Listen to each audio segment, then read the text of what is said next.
The rain revitalizes plants, trees, flowers, fields, and in doing so, it transcends its own mortality, rising anew through evaporation. Thus, water embodies the cycle of life, death, and rebirth. And this is the essence of the story being told.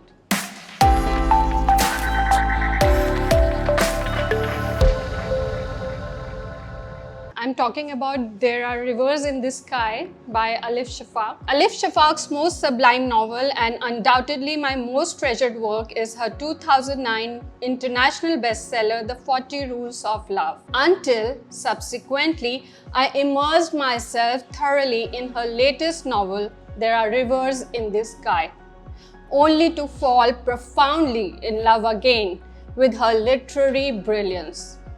I am motivated to share my thoughts about it solely to inspire you to read it with the same passion I did. The first time I read it, it was to discuss it with my kindred spirits. But the second time I read it to etch it forever in my heart. So believe me, every word that I'll utter today will resonate with the genuine reverence I hold for this masterpiece. In this book, Elif Shafak beautifully weaves together water scarcity, climate crisis, gender violence, and racial inequality with incredible journey of a single drop of water. As I quote her from the book, water is both harbinger of life and messenger of death. This profound quote left me pondering its significance.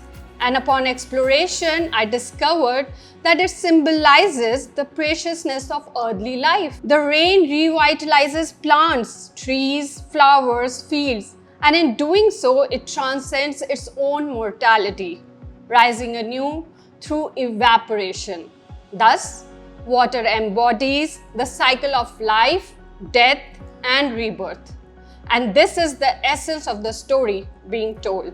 In this book, there are three different characters in different centuries on different continents connect with this drop of water and make a story that will inspire you with profound history of King Ashurbanipal and city of Nineveh, and admiration for epic of Gilgamesh and the resilience of Yazidi people. The urgent call to action to protect the river around the world that are facing impending danger. Let me give you a glimpse into each of these characters, and then I'll share you why this novel has become my all-time favorite literary work, a testament to the transformative power of storytelling.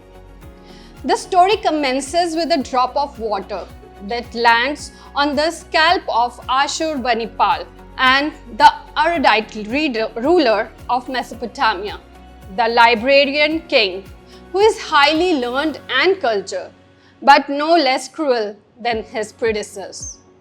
The same drop of water rises back only to fall as a snowflake on a tongue of a baby born in 1840 near the river Thames. King Arthur of sewers and slums. Arthur Smith has an eidetic memory. What he sees, hears, or feels, even once, he retains forever. A remarkable talent that will become a terrible curse, as you will find out if you read the book. The same snowflake now turns into a holy water drop that falls on the brow of a 10-year-old Nareen, a Yazidi girl born and brought up near the river Tigris in 2014, only to be found and saved by Zuleika from the tyranny of people, where the same drop of water turns into her teardrop and falls into the sink of a houseboat in London in 2018 near the river Thames. Now, there is a reason why I love this book. There's a quote by Janet Winterson that says, "Books and doors are the same thing. You open them and you go through into another world." And this book has many doors that opens into those days, those far off days, those nights, those far off nights, those years, those far off years, and in olden times. It has stories that will bring you closer to the world of ancients. In 640 BC, an Assyrian king, Ashurbanipal, ruled a city of Mesopotamia which is now broken and bruised, beautiful and sad, yet surprisingly resilient and profoundly inspiring.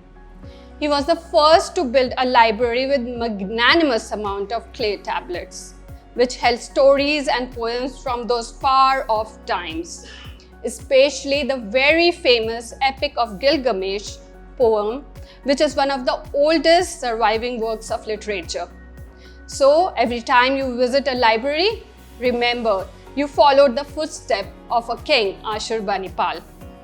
Not only this, but the repetitive introduction of Lamassu, which was the protective spirit which Ashurbanipal kept on the door of library to ward off any harm, will take you those far-off times.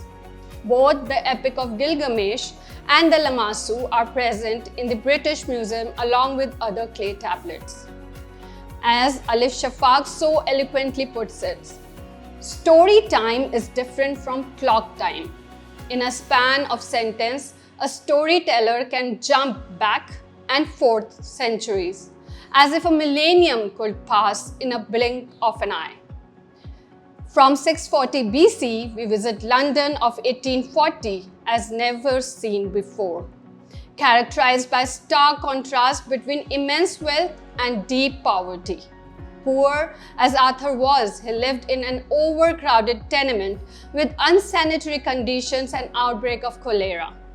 The story captivates you with character references to Charles Dickens, Bradbury, Evans' publication, and events like Great Exhibition of 1851.